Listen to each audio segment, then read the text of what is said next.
जय हिंद दोस्तों। हम हैं अक्षय सर नारदीगंज वाले। और अभी क्लास 12th के फिज़िक्स में जो चल रहा था वो सबसे लास्ट टॉपिक था इलेक्ट्रिक फील्ड इंटेंसिटी।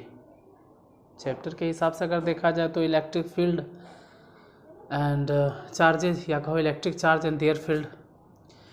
अभी जो फ़िलहाल चल रहा है वो इंटेंसिटी ऑफ इलेक्ट्रिक फील्ड। जितना टॉपिक हम बता रहे हैं लगातार जो सीरियल वाइज है वो intensity of electric field, point charge, electric field intensity due to continuous distribution of charge, electric field intensity due to dipole, electric field intensity due to circular charge ring, जो भी है सब intensity of electric field के बारे में ही है।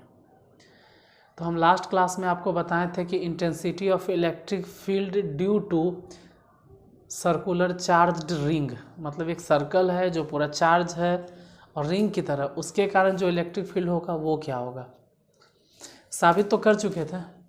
1/4 pi epsilon not x गुने q बटा a square x square to the power 3/2, ये आपको याद होगा।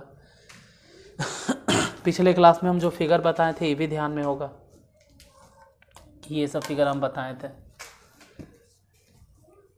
अब इसमें कुछ स्पेशल केसेस बताना है। स्पेशल केसेस क्या, देखो इसमें स्पेशल केस जो है, बाकी सब तो समझ ही रहे हैं कि इस चार्ज, इस रिंग पे पूरा चार्ज कितना था, क्यू कैसे निकला था, क्यू बटा एल इक्वल टू लैम्डा होता है, तो क्यू इक्वल टू हो गया एल गुने लैम्डा। हालांकि यहाँ पर एल जो है ना पूरा लेंथ, वो एल नहीं है, उस वक्त हम लिखे होंगे 2πa, क्योंकि पूरे रिंग की अगर लंबाई हम देखें, लेंथ देखें तो लेंथ निकलेगा 2πa से, तो लास्ट में कन्फ्यूजन हो जाता है कि 2πa गुने लैम्डा आप क्यू कैसे लिख दिए। लैम्डा तो होता है, मतलब क्यू तो होता है लैम्डा गुने लेंथ, लैम्डा और गुने लेंथ, यहाँ पर लेंथ है ये है 2πa, तो 2πa लिखें। अब आज जो है स्पेशल केसेस है। स्पेशल केसेस क्या है, देखिए स्पेशल केस आपको जानना क्या है। स्पेशल केस ये है कि जैसे ये एक्स है, एक्स मतलब यहाँ पर कोई पॉइंट पी है एक्स दूरी पर, अगर ये पी बहुत दूर करते हैं, बहुत दूर मतलब एक्स बहुत बड़ा हो जाए, आप ही कह सकते हैं स्पेशल केस में फर्स्ट नंबर कि x is much greater than a, मतलब बहुत दूरी पे हम पूछे कि ए के सामने एक्स का डिस्टेंस ज़्यादा है, बहुत मतलब ये नहीं कि 2-4 किलोमीटर, मतलब ए की तुलना में अगर ये सर्कुलर रिंग छोटा सा है, मान लेते 1 मीटर का रेडियस है, तो हम 20 मीटर के रेडियस में पूछें या 100 मीटर के दूरी पर पूछें, रेडियस गलती से निकल गया, अगर रेडियस 1 मीटर है तो 100 मीटर के डिस्टेंस पर हम पूछ रहे हैं कि उस बिंदु का या उस बिंदु पर इलेक्ट्रिक फील्ड इंटेंसिटी कितना होगा। 100 मीटर की दूरी कहाँ से लेना है, सेंटर ऑफ द रिंग से। अगर x बहुत बड़ा है a से,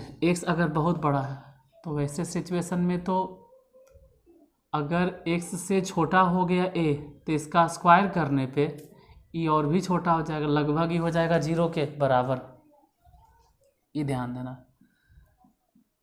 तो अगर अब हम इलेक्ट्रिक फील्ड इंटेंसिटी फाइंड करेंगे तो E बराबर फॉर्मूला हो जाएगा 1/4 पाई एप्सिलॉन नॉट गुने x इंटू क्यू। क्यू क्या है, तो क्यू इस रिंग पर चार्ज है, टोटल चार्ज। हालांकि हम छोटा सा चार्ज लेके कंसीडर किए थे डी क्यू, और डी क्यू के कारण जो इलेक्ट्रिक फील्ड बना था वो कितना था, डी ई, याद होगा। उसको हम 2 भाग में रिजॉल्व किए थे, एक वर्टिकल एक हॉरिजॉन्टल। ये वाला डी कॉस थीटा था और ये वाला डी ई साइन थीटा है, अगर याद होगा तो। कैसे हुआ था, क्योंकि यहाँ पर थीटा था। ये जो इलेक्ट्रिक फील्ड इंटेंसिटी है वो एक्सिस के साथ में थीटा कोण बना रहा था। ये सब चीज़ हम पिछले वीडियो में बता दिए हैं, तो पिछला क्लास जाके देख लीजिए, ज़्यादा बेहतर रहेगा। यहाँ फिलहाल हम ए स्क्वायर के जगह पे 0 लिख देंगे, क्यों, क्योंकि एक्स जो है बहुत बड़ा है ए से, एक्स खुद बड़ा है, तो अगर इसका स्क्वायर कर देंगे, स्क्वायर अगर कर दिया जाए एक्स के भी स्क्वायर ए के भी स्क्वायर, तो उसके सामने तो ए स्क्वायर 0 हो जाएगा। A square is equal to 0 as compared x square.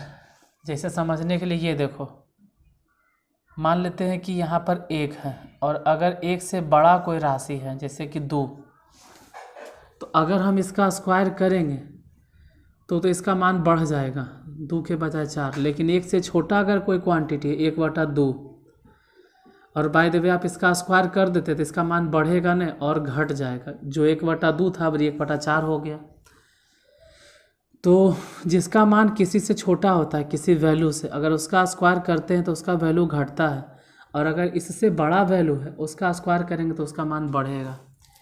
यहाँ पर x का मान ऑलरेडी a से बहुत बड़ा है, यहाँ पर a बहुत छोटा है, x बहुत बड़ा है, मतलब x का वैल्यू बहुत बड़ा, तो a का वैल्यू मान के चलो कि छोटा। अगर स्क्वायर करेंगे तो x का वैल्यू बहुत ज़्यादा हो जाएगा, a का वैल्यू और घट जाएगा, इतना घट जाएगा, इतना घट जाएगा कि a स्क्वायर लगभग 0, तो वही हम 0 रखते हैं।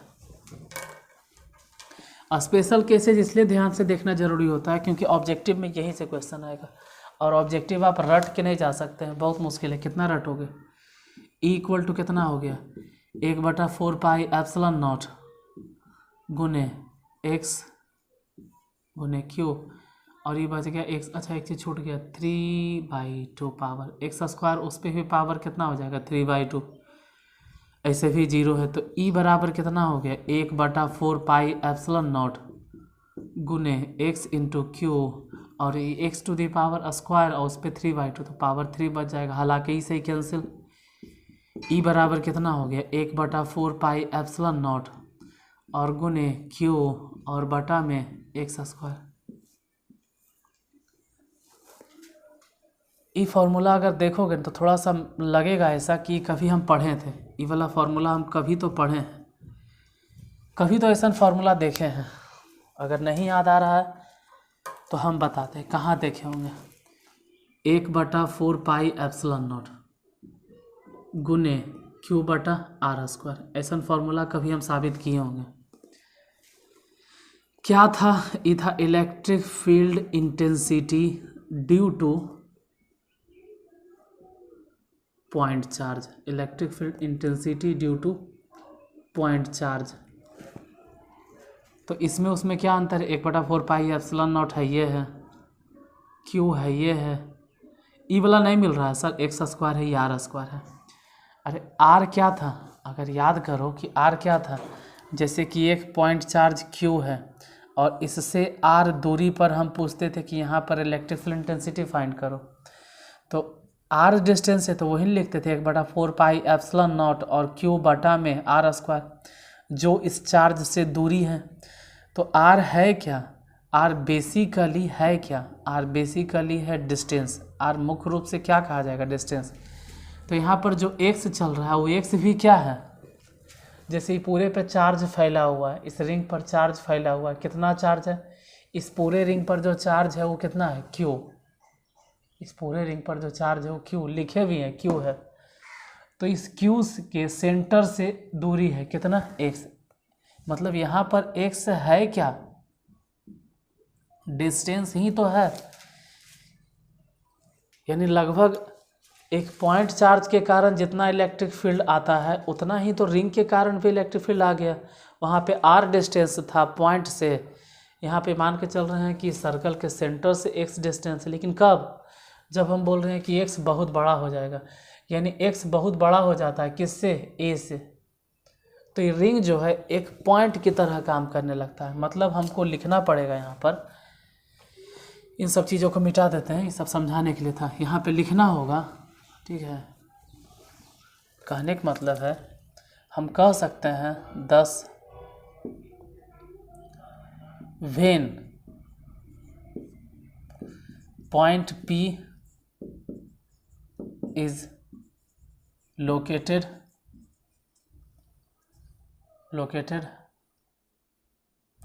at a far away from the center of the ring, मतलब x is much greater than a, then ring behaves like a point charge। और हाँ, कुछ दिनों से हम हिंदी नहीं बोल रहे हैं, तो हिंदी वाले छात्रों से हम माफ़ी मांगना चाहते हैं, हो सके तो हमको माफ़ कर देना यार, क्योंकि जल्दीबाजी में भूल जाते हैं, थोड़ा सा लंबा लंबा क्लास चल जाता है, 45 मिनट 50 मिनट, तो हिंदी नहीं बोल पाते। इसके लिए माफ़ी मांगने से भी होगा नहीं, क्योंकि वो वीडियो तो अपलोड हो गया, अब हम उसमें हिंदी भी नहीं कर सकते। तो प्रयास कीजिएगा कि खुद से किसी तरह से समझ लें, या फिर कभी हम क्लास और लेंगे तो हम समझा देंगे, लेकिन माफ़ी मांगने के अलावा और कोई रास्ता तो है मेरे पास नहीं। यही हो सकता है कि दोबारा फिर से हम क्लास बनाते हैं, तो देखते हैं, अगर टाइम मिलेगा तो हम फिर से हिंदी में क्लास को अपलोड कर देंगे। फ़िलहाल अब उस गलती को तो कभी सुधारेंगे, लेकिन अभी फ़िलहाल गलती नहीं, इसके लिए देखो बोल देते हैं 10 मतलब इसीलिए या इस प्रकार, वेन पॉइंट, अच्छा पॉइंट पी भूल गए, पॉइंट पी इज़ लोकेटेड, मतलब जब point P far away, located at far away from the centre of the ring, इसका मतलब बता देते हैं हिंदी वाले के लिए, कि जब पॉइंट पी रिंग के केंद्र से या वलय के, देखो उतना हिंदी तो जाना है, हम समझा देते हैं कि जब पॉइंट पी रिंग के सेंटर से बहुत ज़्यादा दूरी पे स्थित हो, बहुत ज़्यादा दूरी पे या अच्छा खासा दूरी पे स्थित हो, इतना दूरी हो कि x is much greater then a, तो वह रिंग एक बिंदु आवेश की तरह व्यवहार करेगा, वह रिंग एक बिंदु आवेश की तरह व्यवहार करेगा। यह स्पेशल पॉइंट था। अब एक बार देख लेते हैं कि यहाँ तक दिख रहा है या नहीं। ठीक है, अच्छा इसमें एक और स्पेशल केसेस बनता है, ये सब मिटा देते हैं। ये डायग्राम तो खैर मिटाएंगे है नहीं, ये डायग्राम की तो ज़रूरत है। देखिए स्पेशल केसेस क्या बनता है, स्पेशल केसेस 2, x मतलब हम लोग देख रहे हैं ना कि दूरी है, x मतलब दूरी है। अच्छा एक चीज़ ज़रा ध्यान से देखो, अच्छा अभी बाद में भी नहीं, अभी इतने रहने देते हैं। स्पेशल केसेस क्या है कि x equal to 0, x equal to 0, x 0 मतलब ये जो हम पॉइंट P लिए हैं इसको कम करते जा रहे हैं, कम करते जा रहे हैं, कम करते जा रहे हैं, कम करते जा रहे हैं, कम करते करते करते करते यहाँ रखती है, मतलब कि पॉइंट P कहाँ लोकेट हो गया, point P is located at the centre of the ring, point P को लोकेट कर दिए। अच्छा दिखाई दे रहा होगा या नहीं, बोल देते हैं कि क्या लिखे हैं, point P is located at the centre of the ring, Hindi में बोलेंगे कि बिंदु P रिंग के सेंटर पे स्थित है। तो वैसे सिचुएशन में x 0 हो जाएगा। अब बताइए e बराबर कितना होगा, तो 1/4 पाई एप्सिलॉन नॉट, और जैसे ही x 0 है तो 0 गुने q और बटा में a स्क्वायर प्लस 0 के स्क्वायर। अब जो भी लिखो ऊपर 0 गुना हो गया नहीं, इसीलिए इलेक्ट्रिक फील्ड कितना हो जाएगा 0। तो ये बहुत इंपॉर्टेंट है, ध्यान देना, ये वेरी वेरी इंपॉर्टेंट है। आप लोग अपने भाषा में ही बोलते होंगे ना VVI, मेरे हिसाब से तो हर एक चीज़ में इंपॉर्टेंट है। हम जो पढ़ा रहे हैं एक एक चीज़, हम क्या, कोई भी टीचर अगर पढ़ाता होगा तो हम ही नहीं। अगर आप 12th के हैं तो आपको एक एक चीज़ ध्यान से पढ़ना ही नहीं कि फलना चीज़ छोड़ देना है, जहाँ भी पढ़ रहे हो सब चीज़ मन से पढ़ो। कहने का क्या मतलब है, कहने का मतलब है कि electric field intensity, electric, Hindi वाले रुकिएगा हम हिंदी भी बोल देंगे, ठीक है, जो गलती हो गया उसको आप सुधार तो नहीं सकते, लेकिन आगे गलती हम नहीं करेंगे, ऐसा कोशिश पूरा करेंगे। इलेक्ट्रिक फील्ड इंटेंसिटी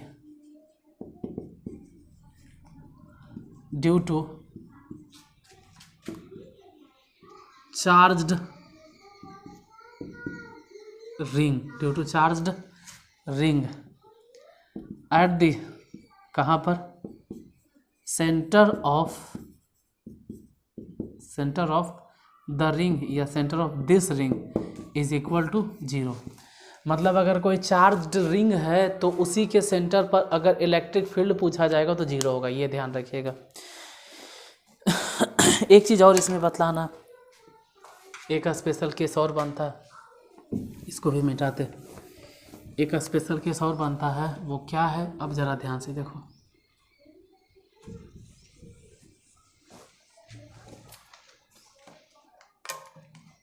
देखिए मान लो कि कोई 1/2 है, भिन्न है, जैसे 1/2, अगर आप ऊपर 2 गुना कर दिए और नीचे गुना कर दिए 4, तो ऊपर तो दुगना किए और नीचे 4 गुना कर दिए, तो ऊपर दुगना करने से इसका वैल्यू दुगना हुआ होगा, लेकिन 4 गुना कर देने से नीचे इसका वैल्यू बढ़ा न घट गया होगा। जैसे आप ऊपर एक काम करो, 1/2 है, ऊपर गुना कर दो 3 और नीचे गुना कर दो 9, तो इसका वैल्यू बढ़ेगा न घट जाएगा। जैसे 1/2 है, ऊपर तो आप गुना कर देते हैं 4 और नीचे गुना कर दे रहे हैं 16 या 32 कुछ भी, यानी ऊपर दुगना गुना किए लेकिन नीचे 4। देखो 1/4, इससे अच्छा तो पहले ही था वो 1/2। यहीं पे क्या था 1/2, मतलब 1 रुपया 2 हिस्सा में बांट ले। जो बाबू 1 लड्डू 2 आदमी बांट लिया, यहाँ तो 3 लड्डू आप बांटेल कह रहे हो 18 हिस्सा में, मतलब कितना हिस्सा में काटेंगे तो 1 लड्डू 6 आदमी में। यहाँ तो 1 लड्डू कम से कम 2 आदमी बांटेल कह रहे थे, यहाँ 1 लड्डू 6 आदमी में, तो मामला तो गड़बड़ा गया। ये जब ऊपरे 4 से गुना किए नीचे 16 से, तो 4 चके 16, मतलब 1/8। जहाँ 1 रुपया 2 आदमी बांट रहा था या 1 लड्डू 2 आदमी बांट रहा था, अब 1 लड्डू कई आदमी बांट रहा है? 8 आदमी। तो हमको ये ध्यान देना है कि नीचे वाला क्वांटिटी ऊपर तो दुगना किए लेकिन नीचे 4 गुना, ऊपर 3 गुना किए लेकिन नीचे 9 गुना, ऊपर 4 गुना किए लेकिन नीचे 16 गुना। मतलब ऊपर हम जितना गुना कर रहे हैं नीचे उसके स्क्वायर टाइम गुना कर रहे हैं, तो जाहिर सी बात है कि वैल्यू बढ़ेगा नहीं, वैल्यू घटेगा। इसका मान बढ़ेगा नहीं, इसका मान घटेगा। अब यहाँ पर देखो यही चीज़ भाई यहाँ कैसे अप्लाई होगा। यहाँ पर क्या लग रहा है कि ऊपर x है और नीचे x स्क्वायर है, और स्क्वायर ही नहीं है, अगर थोड़ा और गौर से देखोगे तो उस पर पावर 3/2 है। मतलब सच तो है कि x पर पावर 2 भी नहीं, x पर पावर 3 है। अगर थोड़ा मैथ का नॉलेज है, मैथ के आप स्टूडेंट हैं, बायोलॉजी वाले तो खैर जितना बता रहे उतना समझ लो, लेकिन मैथ वाले अगर समझ सकते हो कि x पे 2 पावर है, कोई बहुत बड़ा मैथ नहीं है, 2 है और यहाँ 3/2 है। अगर इसको तोड़ोगे तो पता चलेगा कि x पर पावर 3 आ जाएगा। अगर a को 0 मान लिया जाए तो x पे पावर 3, क्योंकि स्क्वायर और बटा में 2 कट जाएगा, x पे पावर 3। तो हम तो कह रहे थे नीचे स्क्वायर है, यहाँ स्क्वायर छोड़ो, यहाँ तो क्यूब चल रहा है। यानी ऊपर आप 2 गुना करोगे तो नीचे ऑटोमेटिक हो जाएगा 8 गुना, ऊपर आप 3 गुना करोगे तो नीचे 27 गुना। यानी कि जैसे जैसे x का मान बढ़ाएंगे वैसे वैसे y का मान बढ़ेगा न। ठीक है, हम जानते हैं कि जैसे जैसे मतलब when x is increased, x को बढ़ाया जाता है, x को अगर बढ़ाया जाता है तो e बढ़ेगा कि घटेगा? तो e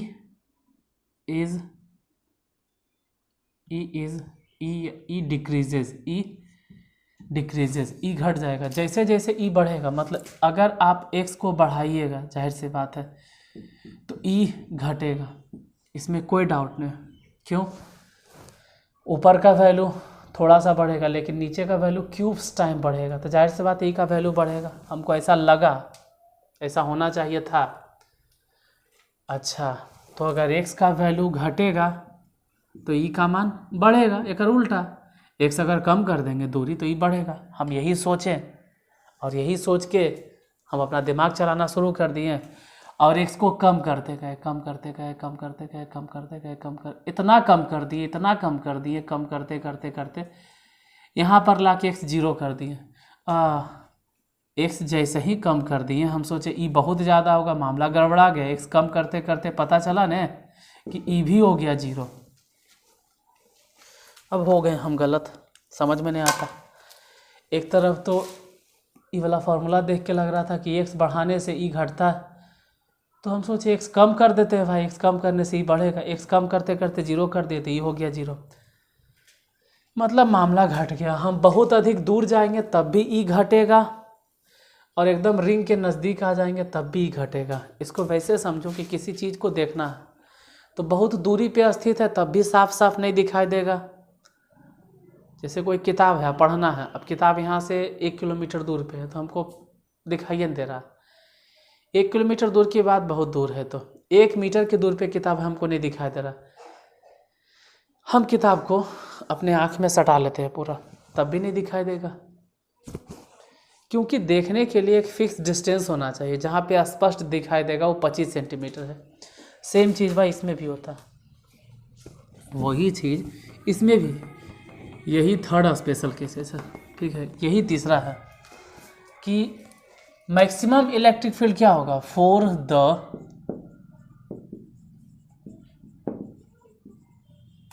maximum electric field intensity. तो अभी आप मैक्सिमम मिनिमा तो जानते नहीं, थोड़ा सा कम समझ में आ गया, एडजस्ट कर लीजिएगा। For the maximum electric field intensity. अब इन सब चीज़ों को हम मिटा रहे हैं क्योंकि अब मैथ आ गया है। इसको लिख लीजिएगा, for the maximum electric field intensity, इसको उतार लो। अब डायग्राम मिटा रहे हैं, इसको लिख लेना, for the maximum electric field intensity. अच्छा, इसको नहीं मिटाएंगे। For the maximum electric field intensity हम क्या देख रहे थे कि एक्स बढ़ाने पर इलेक्ट्रिक फील्ड घट रहा है, बहुत दूर जा रहे हैं, तो एक्स कम कर रहे हैं तो भी इलेक्ट्रिक फील्ड घट रहा है। तो कोई तो वैसा फिक्स पॉइंट होगा, तो उसके लिए क्या करते हैं कि डी ई बटा D X is equal to 0। अब बोलो, यानी कि ई को डिफ्रेंशिएट करना, तो ई है कितना, 1/4πε0 एक्स गुने क्यू है बटा में ए स्क्वायर गुने X square to the power 3/2 बटा डी एक्स। इसी को डिफ्रेंशिएट करना है, बराबर 0। 1/4πε0 कांस्टेंट है तेरा, बाहर कर दो। ऐसे भी अगर कोई खास वैल्यू है ना, ये तो ऐसे भी ख़त्म, तो बच गया कुछ डी एक्स गुने क्यू। क्यू भी मान के चलो ख़त्म, ठीक है। यहाँ पे 1/4πε0 क्यू कॉमन ले लिए या बाहर निकाल दिए, तो डी एक्स बटा में ए square x square to the power 3/2 इतने बचेगा। और हमको सिर्फ इसी का डिफ्रेंशिएशन करना है। ई कहाँ गया होगा सर, 1/4πε0, इसको उधर भेज दिए, क्यू को उधर भेज दिए। इसका डिफ्रेंशिएशन, तो इसके डिफ्रेंशिएशन में पहले ऊपर वाले का डिफ्रेंशिएशन, तो एक्स के डिफ्रेंशिएशन 1 और नीचे वाले का डिफ्रेंशिएशन नहीं करेंगे, जस के तस छोड़ देंगे, घटा। अब हम बोलेंगे ऊपर वाले को छोड़ दो और नीचे वाले का डिफ्रेंशिएशन। तो पहले तो पावर के डिफ्रेंशिएशन, मतलब जो 3/2 है पावर, उसको तो 3/2 गुना हो गया, और ए स्क्वायर टू मतलब X square to the power 3/2 है तो एक घट जाएगा, 1/2। ये नहीं समझ में आ रहा होगा क्योंकि आपको डिफ्रेंशिएशन नहीं आता होगा, तो डिफ्रेंशिएशन का वीडियो पड़ा हुआ है, डिफ्रेंशिएशन जाके देख लीजिए। अब कोई बायोलॉजी वाले होंगे तो उसको तो क्या कहें, रट लो और क्या। उसके बाद एक्स स्क्वायर के डिफ्रेंशिएशन 2x, और कोई गुंजाइश नहीं है बाबू, ज़बरदस्ती आपको दिलासा हम नहीं दे सकते हैं। ऊपर वाले का डिफ्रेंशिएशन किए, नीचे वाले छोड़ दें, नीचे वाले एक डिफ्रेंशिएशन ऊपर वाला छोड़, नीचे हो जाएगा a square plus x square और इसका भी होल स्क्वायर, तो इसका होल स्क्वायर करेंगे तो 3 इज इक्वल टू 0। अब दोनों में से यहाँ से वहाँ से कॉमन ले लेते हैं, इसमें भी ए स्क्वायर और प्लस में एक्स स्क्वायर है, यहाँ पावर 3/2, वहाँ पावर 1/2, तो 1/2 निकालती हैं, हालांकि 2 से 2 कट गया, यहाँ से तो बच जाएगा ए स्क्वायर और प्लस में एक्स स्क्वायर, क्योंकि हम 3/2 में से हाफ निकाले, तो एजाज बच गया एक्स स्क्वायर मतलब 3x स्क्वायर, तो बोलेंगे माइनस में 3x square is equal to 0। नीचे वाला कहानी उसको मान के चलो कि उन्हें भेज दिए, तो 0 बच गया कितना, ए स्क्वायर एक्स स्क्वायर, वो भी मान लो कि रूट में, हाफ पावर मतलब रूट में होता है, इधर से कितना हो गया ए स्क्वायर और एक्स में से ही घट गया, तो माइनस में 2x square is equal to 0। पहले एक बार इसके बारे में सोचो, मतलब ऐसे लिखो, देना है a square plus x square, वो भी रूट अंडर में इज इक्वल टू 0। एक बार इसके बारे में, ए square minus 2x square is equal to 0। यहाँ से तो a square plus x square is equal to 0, क्योंकि रूट तो ऐसे भी होने जाके ख़त्म, तो ए स्क्वायर बराबर माइनस में एक्स स्क्वायर, या फिर ऐसे समझो कि एक्स स्क्वायर बराबर माइनस में ए स्क्वायर, तो एक्स बराबर हो गया अंडर रूट माइनस ए स्क्वायर। और जैसे ही रूट अंडर में माइनस आ जाता है तो सिर्फ 11th में हम लोग पढ़ते हैं कि इमेजनरी नंबर है, बाकी नॉट पॉसिबल, हम लोग हमेशा कह के निकल जाते हैं नॉट पॉसिबल। यहाँ पे एक्स स्क्वायर मतलब ए स्क्वायर बराबर उधर भेजने पे 2x स्क्वायर प्लस में, अच्छा तो एक्स स्क्वायर बराबर कितना हो गया ए स्क्वायर बाई 2, तो एक्स बराबर कितना हो गया, स्क्वायर इधर आके रूट हो जाएगा, तो जैसे ही इधर रूट करेंगे ए स्क्वायर बाई 2 का, तो एक्स बराबर हो जाएगा, रूट से स्क्वायर ख़त्म, ए तो बच जाएगा और रूट अंडर 2 बच जाएगा, वो भी प्लस माइनस में। यानी कि एक्स कितना होना चाहिए मैक्सिमम इलेक्ट्रिक फील्ड इंटेंसिटी के लिए, अगर डायग्राम याद होगा तो ये वाला एक्स कितना होना चाहिए, तो एक्स कितना होना चाहिए, आप ऐसे भी कह सकते हैं कि ए और गुने में √2x, इसको उन्हें गुना कर दो, ऐसे भी या तो ऐसे ही समझो कि x कितना होना चाहिए, तो x कितना होना चाहिए, a का बटा √2, मतलब रेडियस जो भी है, जैसे अच्छा चलो उसको तो उतार लिया होगा, पहले देख लेते हैं कि दिखाई दे रहा है या नहीं। हाँ ठीक है, इतना जगह काफ़ी है। देखिए कहने का मतलब है कि अगर रेडियस a 4 है, मान लो a 4 है, तो कितना दूरी पर हम रखेंगे कि मैक्सिमम इलेक्ट्रिक फील्ड बनेगा। तो समझ लो ना, यहाँ से अगर a 4 है तो 4 में √2 से भागा दे दो, x निकल जाएगा, 4 बटा √2, मतलब काट के आ जाएगा 2√2, यानी 2√2 सेंटीमीटर पर रखेंगे तो मैक्सिमम इलेक्ट्रिक फील्ड बनेगा। जैसे अगर a बराबर 10 है तो x बराबर कितना होगा भाई, दिख रहा है ना यार कि हम ऐसे ही शोर में लिख रहे हैं, दिख तो रहा। अगर रेडियस इसका 10 है तो कितना दूरी पर रखेंगे मैक्सिमम इलेक्ट्रिक फील्ड के लिए, तो क्या करना है, x बराबर 10 में √2 से भागा दे दो, यानी कि आंसर हो जाएगा 5√2। अभी समझ में आ गया होगा। अब अगर समझ में ये वाला आया है लास्ट वाला पॉइंट, तो ज़रा हम चेक कर लेते हैं। अगर आप समझ गए हैं तो इसी के लिए हम होमवर्क देते हैं। सपोज दैट a बराबर, मतलब रेडियस बता दिया गया कि 16 है, तो बताए कि मैक्सिमम इलेक्ट्रिक फील्ड इंटेंसिटी कहाँ पर बनेगा, x इक्वल टू बताइए। बस एक एक क्वेश्चन, इसी का होमवर्क, इसी को होमवर्क समझ के आप आंसर बता दीजिएगा जो भी होगा। तो स्पेशल केसेस था electric field intensity due to क्या बोलते हैं, चार्ज्ड रिंग या सर्कुलर चार्ज रिंग, उसके कारण 2-3 को स्पेशल केसेस था बता दिए। ये वाला होमवर्क आपके लिए कि a 16 है तो x कितना होगा ये बताना, मतलब maximum electric field intensity find करने के लिए हमको सेंटर से कितना दूरी पर रखना होगा। तो आज यहीं तक, फिर इसके आगे कल मिलते हैं, और कल क्या है वो तो कल पता चलेगा।